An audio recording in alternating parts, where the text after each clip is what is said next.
Gold buyers, మీ కష్టాల్లో నమ్మకమైన మీ ఆత్మీయ నేస్తం.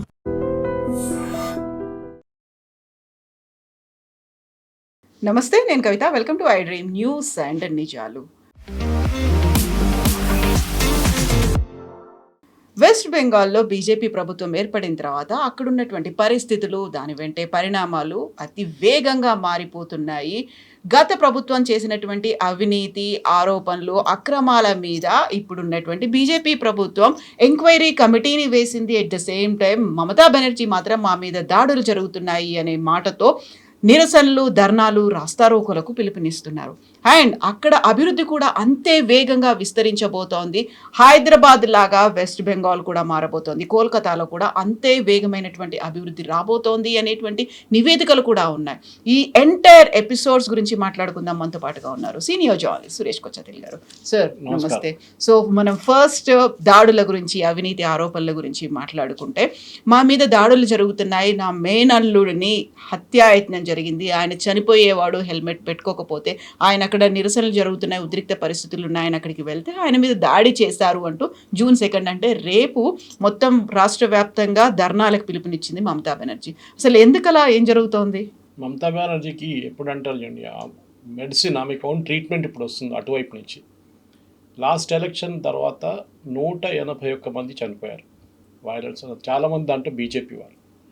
మనం మాట్లాడుకున్నాం కూడా దాని గురించి. నేను ఎప్పుడు చెప్తుంటే, బీజేపీ పార్టీ చేసిన తప్పు, వాళ్ళ వర్కర్స్ని వాళ్ళు సపోర్ట్ చేయలేదు ఆ టైంలో. ఎలక్షన్ ఓడిపోయిన తర్వాత ఈ తృణమూల్ కాంగ్రెస్ గుండాస్కి అందరు కలిసి బీజేపీ వర్కర్స్ మీద దాడి చేశారు. వర్కర్స్ అంటే సీనియర్ వాళ్ళు కాదు, వీళ్ళంతా floor level workers, grass root level workers. And Suvendu అధికారి పిఏ కూడా చనిపోయారు. అది ఇప్పుడు ఈసారి talking last time, last year election జరిగినప్పుడు 2021లో 131 మంది చనిపోయారు. ఈసారి 5 చనిపోయారు అంతే. దానికోసం మీరు చూసుంటారు, సెంట్రల్ ఫోర్సెస్ని ముందే తీసుకొచ్చారు ఎలక్షన్ కమిషన్. కాకుండా ఎలక్షన్ అయినాక 60 రోజుల దాకా వాళ్ళు ఉంటారన్నారు. ఇప్పుడు దాన్ని ఇంకా పొడిగించారంట. సో వైలెన్స్ అనేది జస్టిఫై చేసిన ఫస్ట్ మనిషి అభిషేక్ బెనర్జీ చెప్పారు. మమతా బెనర్జీ కూడా చెప్పారు, మా వెస్ట్ బెంగాల్లో వైలెన్స్ అనేది ఒక కల్చర్. అది కూడా ఎలక్షన్ వైలెన్స్ అంటే కల్చర్ ఉంటుంది. ఇది కమ్యూనిస్ట్ వాళ్ళ హయాం నుంచి ఉంది. దానికన్నా ముందు సిద్ధార్థ శంకర్ రే, డాక్టర్ బీసీ రాయ్ ఉన్నప్పుడు కూడా, కాంగ్రెస్ హయాంలో కూడా ఇది జరిగింది. వైలెన్స్ అనేది మన న్యాచురల్, ఇది కొత్తది కాదు, తరతరాలుగా వస్తోంది అనేది అంతే. కానీ దాన్ని పొలిటికల్ లెవెల్లో చేసింది తృణమూల్ వాళ్ళే. సరే, సిపిఎం వాళ్ళు కూడా ఉంది. అది మీరు ఈవెన్ కేరళలో చూస్తారు. కేరళలో కూడా దేశంలో అన్నిటికంటే ఎక్కువ ఆర్ఎస్ఎస్ స్వయం సేవకులు చనిపోయిన ప్లేస్ కేరళ. ఆల్మోస్ట్ 300 మంది దాకా ఇప్పుడు దాకా చనిపోయారు. లాస్ట్ ఒక 10 సంవత్సరాల్లో వీళ్ళు ఇద్దరు నడిమిట్లో ఒక సీజ్ ఫైర్ ఉంది. That is between CPM and RSS. వాళ్ళ సీనియర్స్ మాట్లాడుకున్నారు, మేము మీ మీద దాడి చేయం, మీరు మా మీద దాడి చేయకండి అని చెప్పి ఒక సీజ్ ఫైర్ తీసుకొచ్చేసారు కేరళలో. అది ఇప్పుడు కూడా హోల్డింగ్. అక్కడక్కడ 2-3 ఇన్సిడెంట్స్ జరిగింది, కానీ మేజర్గా లేదు. కానీ కలకట్టాలో అది కాదు. మనం అర్థం చేసుకోవాల్సిందంటే, ఈ వైలెన్స్ అనే కల్చర్ కరెక్ట్. సిద్ధార్థ్ శంకర్ రాయ్ టైంలో జరిగింది, దాని తర్వాత జ్యోతిబాసు గారి టైంలో జరిగింది, బుద్ధదేవ్ భట్టాచార్జీ సార్ టైంలో జరిగింది, అది మమతా బెనర్జీ వచ్చినప్పుడు. ప్రతి ఎలక్షన్ తర్వాత, ఎలక్షన్ ముందు, ఎలక్షన్ టైంలో కూడా వైలెన్స్ అనేది చాలా మట్టుకు అక్కడ ఉంటుంది. మనం అర్థం చేసుకోవాలి. కవిత గారు, మీరు అభిషేక్ బెనర్జీ ఇష్యూ పక్కన పెట్టండి. మీరు చాలా రీల్స్ చూసుంటారు లాస్ట్ 3-4 డేస్లో. ఈ కార్పొరేటర్స్ని కొడుతున్నారు అక్కడ. వెస్ట్ బెంగాల్లో కట్ మనీ తీసుకున్నారనేది కాన్సెప్ట్ కొత్తది కాదు, ఇది ఎప్పటి నుంచో ఉంది, కమ్యూనిస్ట్ వాళ్ళ హయాం నుంచి ఉంది. కానీ తృణమూల్ వచ్చినప్పుడు ఇక్కడ మన దగ్గర కట్ మనీ అనేది మన దగ్గర అప్పుడప్పుడు హఫ్తా అంటారు. అది యూజువలీ గుండాలు, ఒక్కొక్క టైంలో ముందు పోలీసు వాళ్ళది కూడా ఉండే, ఇప్పుడు పోలీసు వాళ్ళు తగ్గిపోయింది హఫ్తా తీసుకోవడం. కానీ మన వైపు ఇప్పుడు కూడా, ఎస్పెషల్లీ ఓల్డ్ సిటీ వైపు వెళ్తే, అక్కడ ఉన్న పుష్ కార్ట్ వెండర్స్ కానివ్వండి, రోడ్ సైడ్ వెండర్, వీళ్ళ దగ్గర డబ్బులు తీసుకుంటారు కొంచెం గూన్స్ వచ్చేసి. ఇటువైపు అంత లేదు. వెస్ట్ హైదరాబాద్ కానీ నార్త్ హైదరాబాద్లో ఆ ఇష్యూ లేదు ఎక్కువ. కానీ కలకట్టాలో ఉంది, కలకట్టాలో వెస్ట్ బెంగాల్లో ఉంది. మీరు ప్రతి దానికి, నా ఫ్రెండ్స్ ఉన్నారు అక్కడ, లాస్ట్ 5 సంవత్సరాల నుంచి ఒక అపార్ట్మెంట్ కట్టడానికి ట్రై చేస్తున్నారు. వీళ్ళు దాన్ని ఎవ్రీ స్టెప్ను అడ్డుకుంటారు. ఫర్ ఎగ్జాంపుల్, మీరు సిమెంట్ కొనాలంటే వీళ్ళకి సిండికేట్ ఉంటుంది. 5 షాప్ల ఏరియాలు ఉంటుంది. మీరు గరిహాట్ వెళ్ళినా కానీ, మీరు దందం వెళ్ళినా కానీ, టాలీగంజ్ వెళ్ళినా కానీ, ఆ ఏరియాలో 5-6 షాప్స్ ఉంటుంది, సిమెంట్ షాప్స్, డిఫరెంట్ బ్రాండ్స్. మీరు వెళ్ళి అక్కడ అడుగుతారు, సిమెంట్ బ్యాగ్ ఎంత అంటే ఎక్స్ అమౌంట్ అంటారు. కానీ మీరు ఎక్స్ అమౌంట్ కొనలేరు. మీరు దానికి ఇంకొక 10-20% ఎక్కువ ఇచ్చి తృణమూల్ వాళ్ళకి కట్టిస్తారు దాని నుంచి. మీరు వాళ్ళకి కమిషన్ ఇస్తున్నట్లు ఆ సిమెంట్ బ్యాగ్ కోసం ఇది మీరు ఇక్కడ హైదరాబాద్లో మీరు ఎక్కడ కావాలంటే వెళ్ళి కొనుక్కోవచ్చు. హైదరాబాద్ కాదు, ఎనీ సిటీ. ఇది ఒక కల్చర్ తీసుకొచ్చారు మమతా బెనర్జీ. దీని నుంచే వాళ్ళ పార్టీ డబ్బులు వాళ్ళ దగ్గర ఉన్న ఆస్తి చూడు. మొన్న ఒక టీఎంసీ కౌన్సిలర్ ఇంటి మీద దాడి చేశారు, ఫామ్లో దాడి చేస్తే పక్కనున్న దానికి తొవ్వి తీస్తే 2.5 కోట్లు దొరికింది. గ్రౌండ్ కింద దాచిపెట్టారంట ప్లాస్టిక్ ప్యాకెట్లు. ఆలోచించండి. ఈ పరిస్థితిలో వెస్ట్ బెంగాల్ ఉండి వాళ్ళు డినై చేయట్లేదు. చూడండి, they are not denying it. Cut money తీసుకోలేదు. సో అక్కడున్న ప్రజలు ఎస్పెషలీ మహిళలు చాలా సఫర్ అయ్యారు. సందేశ్ ఖాళీ ఒకటే కాదు, రేప్ అనేది వెస్ట్ బెంగాల్ ఒక కల్చర్గా మారిపోయింది. జస్టిఫై చేశారు మమతా బెనర్జీ. ఆర్జీ కార్ కేసు తర్వాత ఆమె ఏం చెప్పింది, 8 గంటల తర్వాత మహిళలు రోడ్డు మీదకి ఎందుకు వెళ్తున్నారు, అర్ధరాత్రి ఏం పని ఉంది, అర్ధరాత్రి ఇంకేం పని, 8 o'clock తర్వాత వెళ్ళకూడదంట. సో మొన్న ఒక పార్క్ స్ట్రీట్లోనే ఇక్కడ ఒక డెమాన్స్ట్రేషన్ చూశాను నేను. మహిళలు మేము 9 గంటలకు 10 గంటలకు 11 గంటలకు కూడా we'll go out in to the streets. And park street అంటే మన దగ్గర ఒక టోనీ ఏరియా, బంజారా హిల్స్ లాంటి, జూబ్లీ హిల్స్ లాంటి ఏరియా అన్నమాట. పబ్స్ ఉంటుంది, రెస్టారెంట్స్ ఉంటుంది, అన్నీ ఉంటుంది అక్కడ. ఇట్లాంటి ప్లేస్లో కూడా మీరు 8 గంటల తర్వాత వేయకూడదు అంటే ఎట్లా అండి? ఒక లైఫ్ స్టైల్ ఉండాలి కదా. ఇది ప్రాబ్లం. సో ఈ గుండాలు ఇప్పుడు దాకా వాళ్ళు కంప్లీట్గా రూల్ చేసినప్పుడు ఇప్పుడు వాళ్ళని కొట్టి వాళ్ళ బట్టలు ఇప్పేసి వాళ్ళని రోడ్డు మీద నడిపిస్తున్నారు. మీరు చూసుంటారు. Only in their underwear and banian మీద నడిపిస్తున్నారు. అండ్ దీస్ ఆర్ అబ్సల్యూట్ పెద్ద పెద్ద గుండాస్ ఉండే వీళ్ళు. వీళ్ళని ముట్టడానికి పోలీసు వాళ్ళు భయపడుతుంటే. ఇంకొకటి దాంట్లో దొరికిన ఒక ఆయన, పేరు మర్చిపోయాను, కార్పొరేటర్గా ఉన్నాడు, పోలీసు మీద కాల్పులు జరిపిన ఆయన, స్టిల్ పోలీసు వాళ్ళని అరెస్ట్ చేయలేదు. అంత పవర్ఫుల్ ఈకో సిస్టమ్. ఒకసారి అనిపిస్తుంది బుద్ధదేవ్ భట్టాచారి ఆయన రెజీమ్, జ్యోతిబాసు పక్కన పెట్టవచ్చు మనం, ఆయన regime was far better west బెంగాల్లో. ఇప్పుడు లాస్ట్ ఒక 60 సంవత్సరాలు తీసుకుంటే ఆయన Buddhadeb Bhattacharya was the best. ఆయన పాపం చాలా మటుకు వెస్ట్ బెంగాల్లో కమ్యూనిస్ట్ వాళ్ళు చేసిన దాన్ని రివర్స్ చేయడానికి ట్రై చేశారు. టాటా లాంటి కంపెనీస్ తీసుకొచ్చారు ఆయన. కానీ మమతా బెనర్జీ వాళ్ళని రానియలేదు సింగూర్లో. ఇప్పుడు జరుగుతున్నది ఈ ప్రజల కోపం.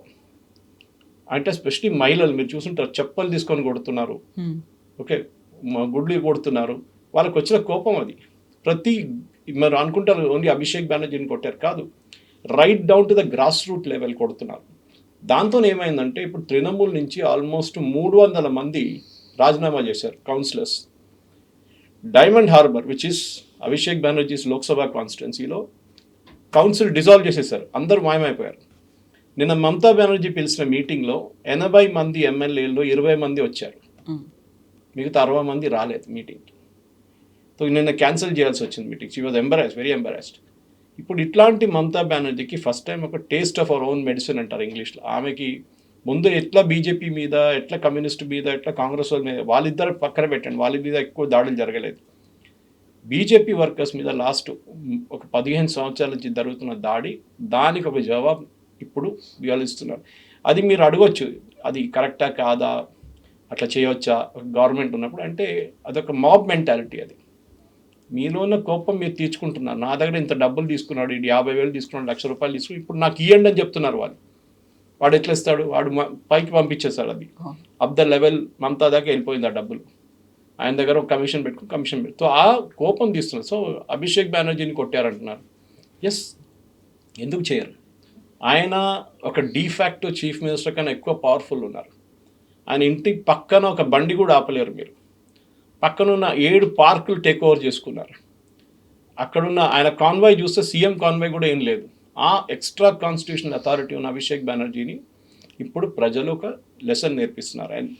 మొన్న ఆయన కొట్టిన రోజు ఎలక్షన్ రిజల్ట్ వచ్చిన తర్వాత ఫస్ట్ డే బయటికి దిగాడు.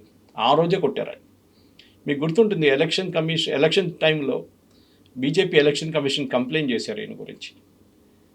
మోదీ గారి గురించి అమిత్ షాని ఛాలెంజ్ చేశాడు. 4వ తారీఖు 12 గంటల తర్వాత మీరు వెస్ట్ బెంగాల్కి రండి, మేము చూపిస్తాం, మీతో ఏం చేస్తాం, మేము అడుగు పెట్టండి, మేము చూస్తాం, మేము డీజే మ్యూజిక్ ప్లేస్ చేసి చూపిస్తాం మీకు అని చెప్పారు.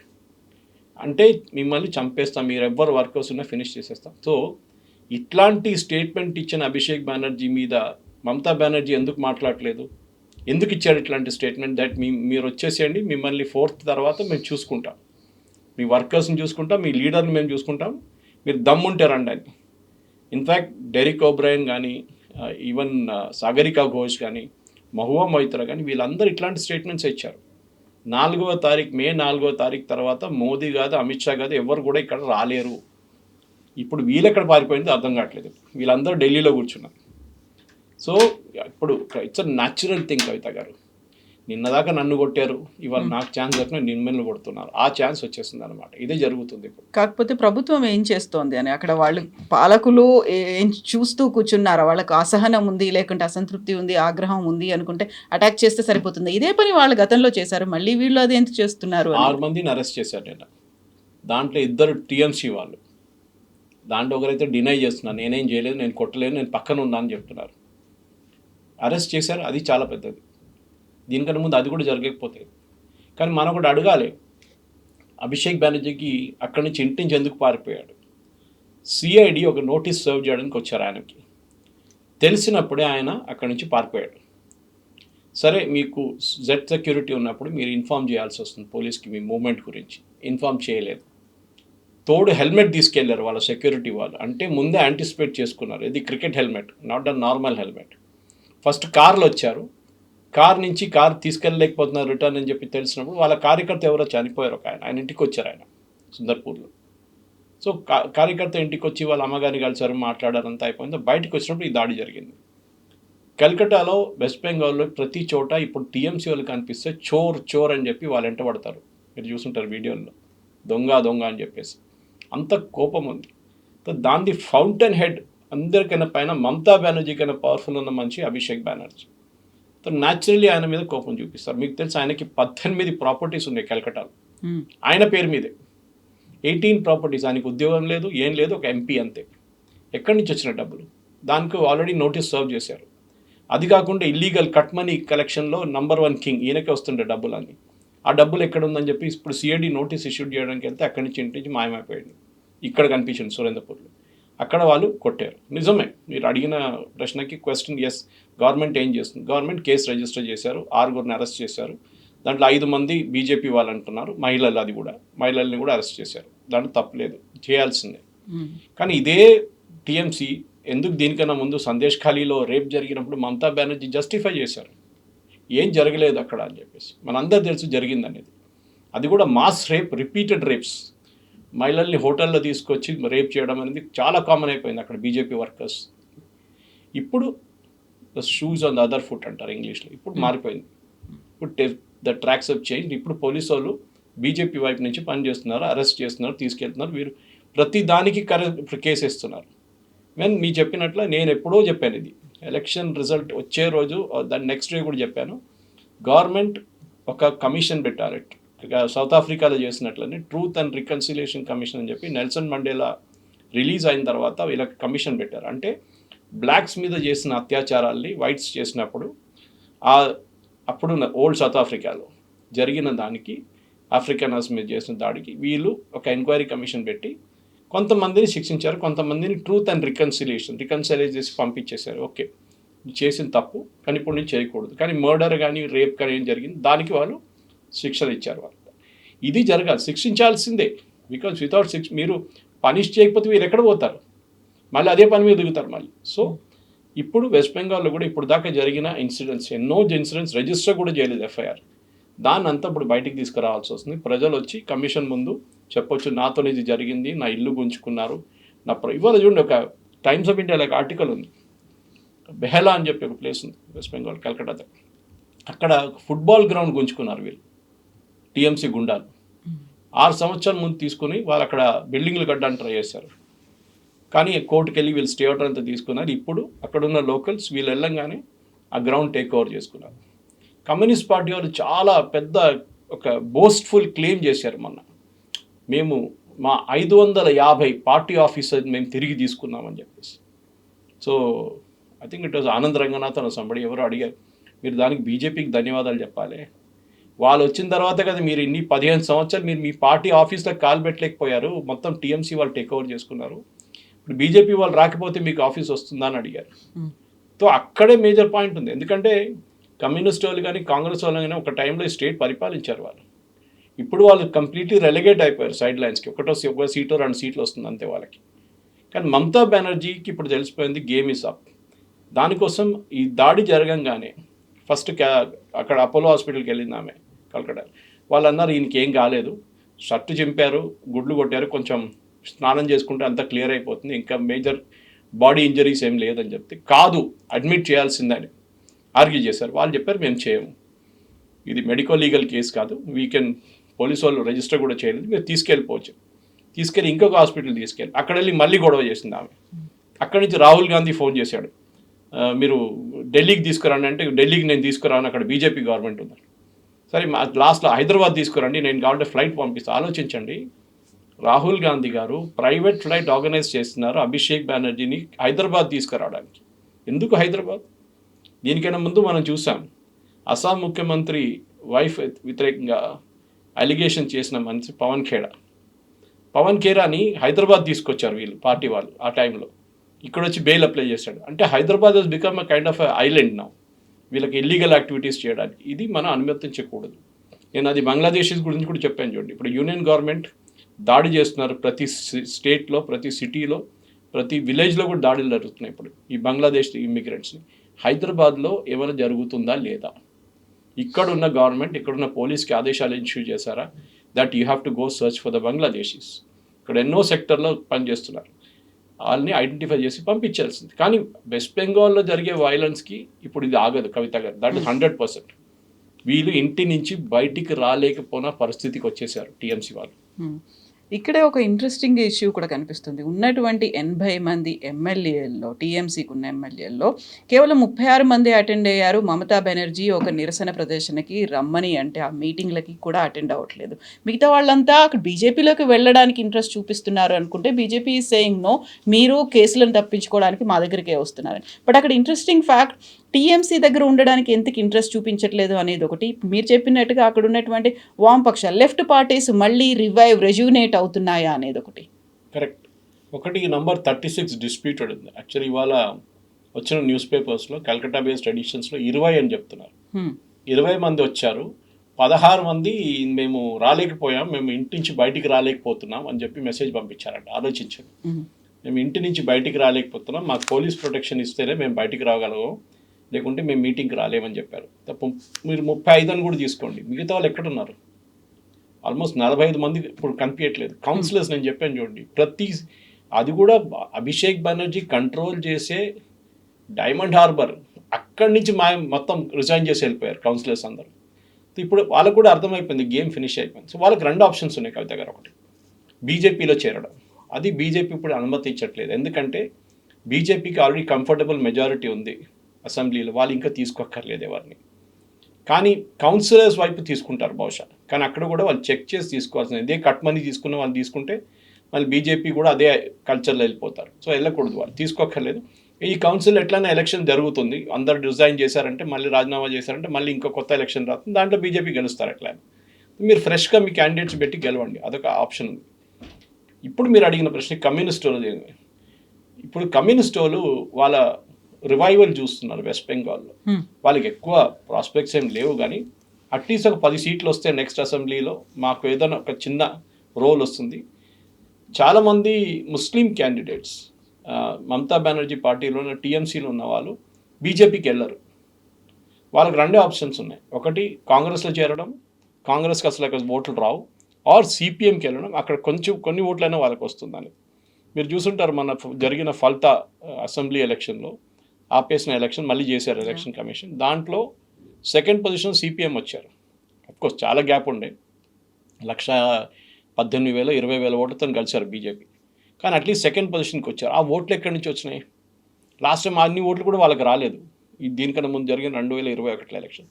ఆబ్వియస్లీ ఆ ఓట్లన్నీ ఇటువైపు నుంచి సిపిఎంకి వచ్చిందంతా టీఎంసీ ఓట్లు వచ్చాయి. ఎందుకంటే జహాంగీర్ ఖాన్ పోటీ చేయలేదు అక్కడి నుంచి. ఆయన అఫ్కోర్స్ పోటీ చేశారు, కానీ నేను యాక్టివ్గా క్యాన్వాస్ చేయను అని చెప్పి ఒకరోజు ముందు బ్యాక్అవుట్ చేసుకున్నారు. సో ఆ ఓట్లని అక్కడి నుంచి ఇక్కడ ట్రాన్స్ఫర్ అయిందన్నమాట. మొత్తం కాలేదు, మొత్తం అయితే ఆయన గెలిచిపోతుండే ఎలక్షన్. సో ఆబ్వియస్లీ ఒక ఆల్టర్నేటివ్గా సిపిఎంకి మళ్ళీ ఒక ఛాన్స్ అక్కడ దొరుకుతుంది.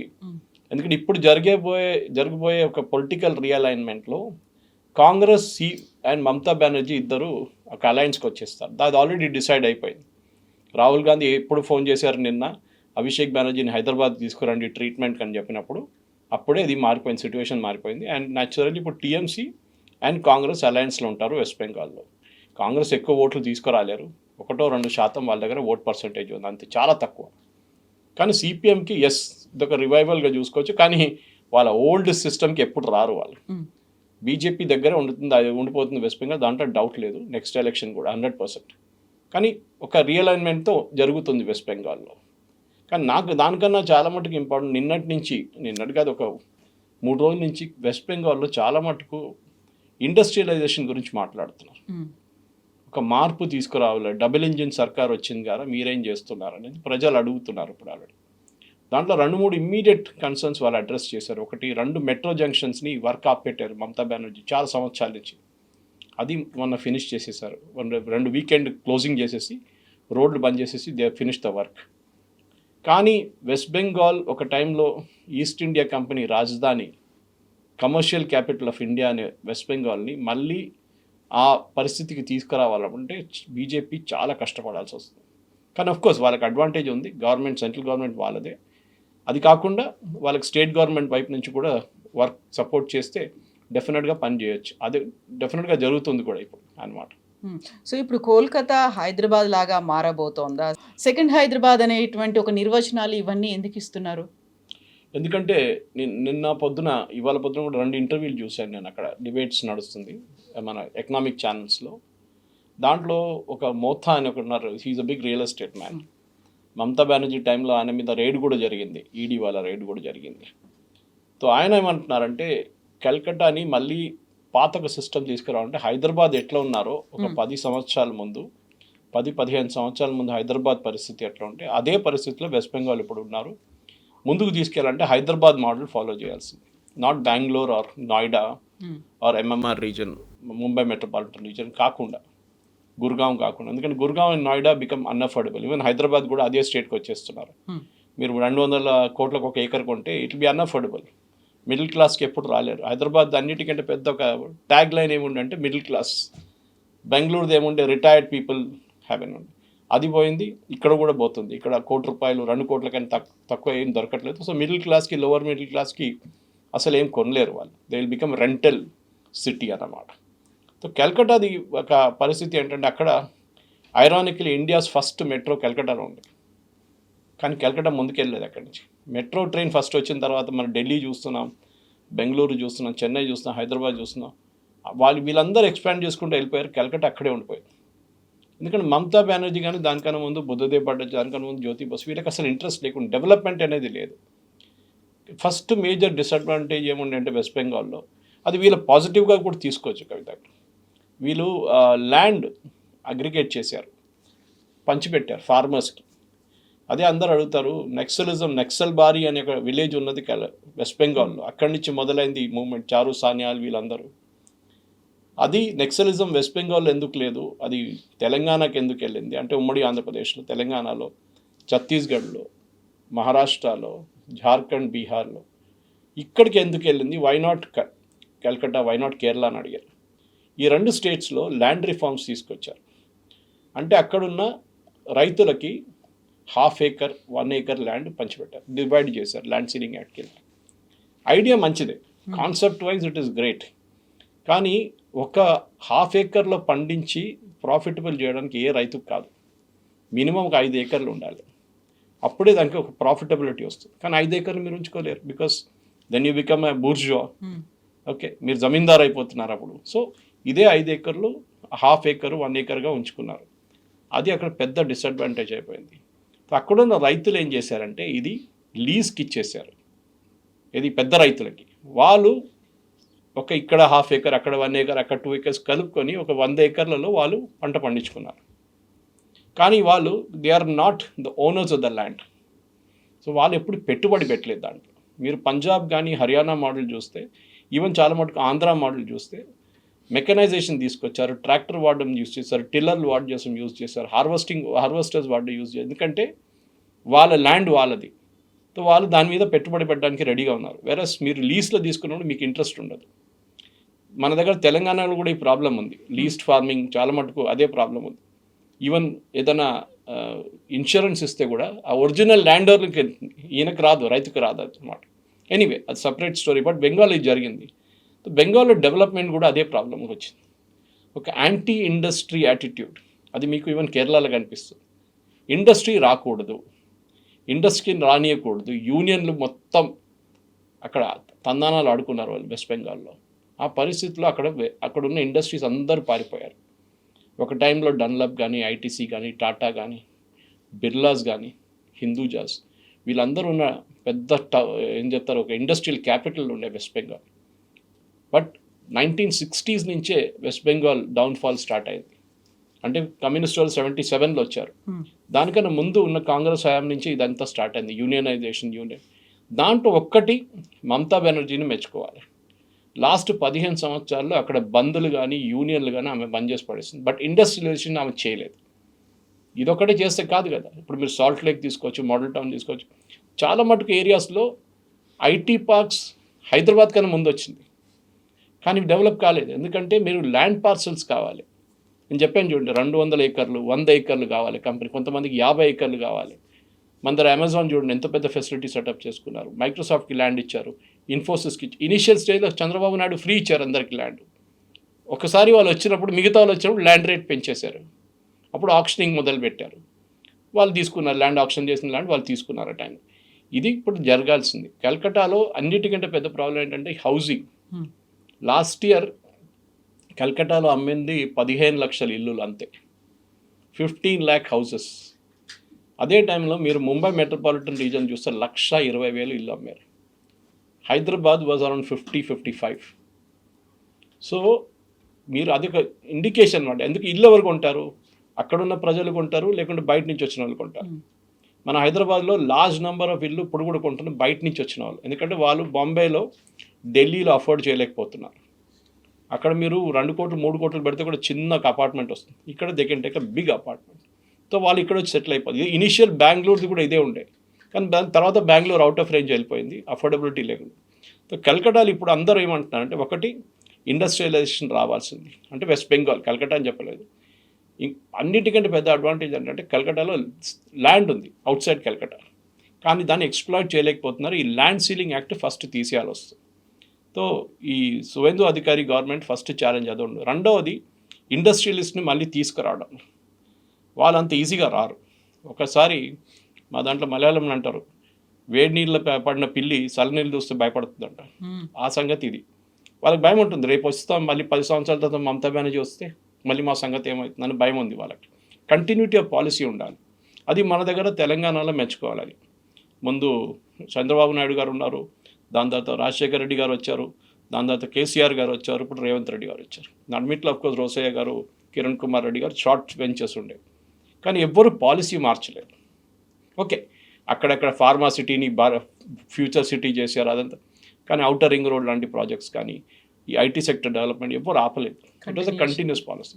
ఏ గవర్నమెంట్ అయినా, ఏ ఇండస్ట్రియలైజ్ అయినా, ఏ కంపెనీ వాళ్ళైనా పెట్టుబడి పెడుతున్నప్పుడు అదే చూస్తున్నారు. ఈ హైదరాబాద్ చూడండి, ఇవాళ కూడా 2 జీసీసీలు సెటప్ అయినాయి. గ్లోబల్ కేపబిలిటీ సెంటర్స్ అనేది చాలా ఇంపార్టెంట్. వాళ్ళు ఎప్పుడు వస్తారు? వాళ్ళకి ఒక కాన్ఫిడెన్స్ ఉంది. ఒకటి, క్లీన్ ల్యాండ్ టైటిల్స్, భూమి కావాలి వాళ్ళకి. స్టేట్ గవర్నమెంట్ సైడ్ నుంచి సపోర్ట్ కావాలి. ఏంటి? ఇన్ఫ్రాస్ట్రక్చర్. అంటే మా ఆఫీస్ పక్క నుంచి రోడ్ ఉండాలి, ఒక మెట్రో ఎక్స్టెన్షన్ ఉండాలి, ఏదైనా అట్లాంటి ట్రాన్స్పోర్టేషన్ ఉంటే వాళ్ళు వస్తారు. కల్కటాలో ఇది లేదు, అది చేయాల్సింది. కానీ ఒక ఛాన్స్ ఏంటంటే, ఒకటి, ఈ కొత్త గవర్నమెంట్కి రాగానే వాళ్ళు అఫ్కోర్స్ సెంట్రల్ గవర్నమెంట్ దగ్గర నుంచి సహాయం తీసుకొని ఫస్ట్ ప్రాజెక్ట్ ఇప్పుడు అమూల్ది ప్రాజెక్ట్ సెటప్ చేస్తున్నారు. ఓకే, కొత్త ప్రాజెక్ట్ అమూల్ది just outside Calcutta setup చేస్తున్నారు. అది ఫస్ట్ ప్రాజెక్ట్ అనమాట. ఇక్కడి నుంచి ముందుకు వెళ్ళాలంటే జీసీసీస్ తీసుకురావాల్సి వస్తుంది, గ్లోబల్ కేపబిలిటీస్. అక్కడ కాగ్నిసెంట్ ఉంది, టీసీఎస్ ఉన్నారు, అందరూ ఉన్నారు. ఎప్పుడో వాళ్ళు ఆపరేషన్ స్టార్ట్ చేశారు కల్కటాలో, కానీ ఎక్స్పాండ్ చేయలేదు. హైదరాబాద్లో ముందు మైక్రోసాఫ్ట్ వచ్చినప్పుడు ఆ పెద్ద క్యాంపస్ వాళ్ళది ఉండే, చాలా పెద్ద క్యాంపస్ అది. ఇప్పుడు దాని పక్కన ఒక బిల్డింగ్లో ఫినిక్స్ వాళ్ళది, దాంట్లో వాళ్ళు 2 ఫ్లోర్లు తీసుకున్నారు, 1,00,000 స్క్వేర్ ఫీట్. అప్పుడు ఆలోచింటే ఎక్స్పాన్షన్ కోసం చాలా ఇంపార్టెంట్. అంటే మీ దగ్గర ముందు 4,000-5,000 ఎంప్లాయీస్ ఉంటే మళ్ళీ మీరు 2,000 ఎంప్లాయీస్ని యాడ్ చేస్తున్నారు. ఆ 2,000 ఎంప్లాయీస్ ఇక్కడ ఉన్నప్పుడు రెంట్లో ఉంటారు, తర్వాత ఇల్లు తీసుకుంటారు, తర్వాత వారు కార్లు కొనుక్కుంటారు, వాళ్ళ పిల్లల్ని స్కూల్లో అడ్మిషన్ ఇప్పిస్తారు. ఇదంతా ఒక కంటిన్యూస్ ప్రాసెస్ అనమాట. దానికోసం మన దగ్గర సిద్దిపేట కానీ కరీంనగర్లో సెటప్ చేసిన ఐటీ పార్కులు దానికోసం ఫెయిల్ అయింది. ఎందుకంటే అక్కడికి ఎవరు వెళ్ళరు. అట్లీస్ట్ సోషల్ స్ట్రక్చర్ చూసేటవాళ్ళు, వాళ్ళ క్లోజ్ ఫ్యామిలీ ఫ్రెండ్స్ కానివ్వండి, సినిమా థియేటర్కి వెళ్ళడం కానీ, పెద్ద మాల్స్కి వెళ్ళడం కానీ, ఇదంతా ఉంటుంది, ఈటింగ్ అవుట్ ఉంటుంది. కల్కటాలో culture wise they very strong. I think India's intellectual capital అంటారు. ఒక టైంలో ఒక సేయింగ్ ఉండే, what Bengal thinks today India thinks tomorrow అని. అది పోయింది ఇప్పుడు. దాన్ని తీసుకురావాలంటే చాలా మటుకు ఒక గోల్డెన్ ఏజ్ ఒక ఛాన్స్ ఉంది. అండ్ ఐ థింక్ శువెందు అధికారికి అన్నింటికే పెద్ద ఒక ఆపర్చునిటీ ఇది. కానీ యాజ్ ఇంగ్లీష్లో అంటారు, you head hit the ground running. మీకు టైం లేదు. మీ హనీమూన్ పీరియడ్ 6 నెలలు ఉంటుంది. దాని తర్వాత క్వశ్చన్స్ వస్తుంది. 6 నెలల లోపలనే మీరు ప్రాజెక్ట్స్ లాంచ్ చేయాల్సి వస్తుంది. మీ ఫ్రీబీస్ని పక్కన పెట్టండి, అది ఎట్లయినా నడుస్తుంటుంది.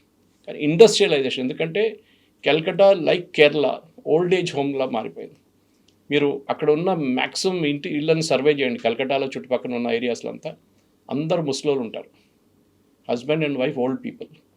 పిల్లలు వెళ్ళిపోయారు బయటికి, మిగతా సిటీస్కి వెళ్ళిపోయారు, అబ్రాడ్కి వెళ్ళిపోయారు. వాళ్ళు అక్కడ లేరు.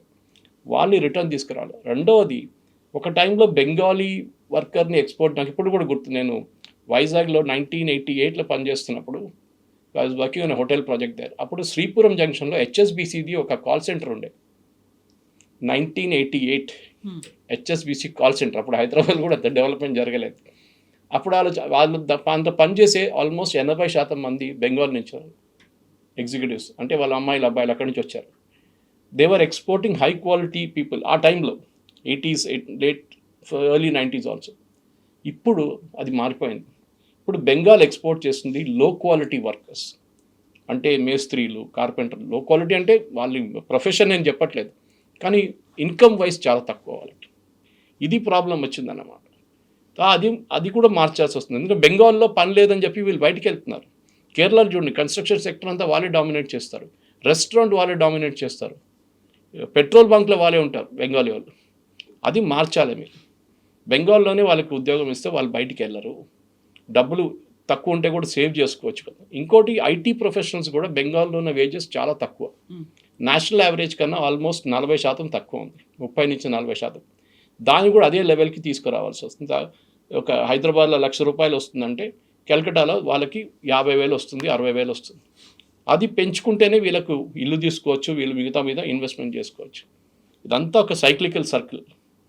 ఇది మొదలు పెట్టాలంటే ఫస్ట్ గవర్నమెంట్ కంపెనీస్ని అట్రాక్ట్ చేయాలి.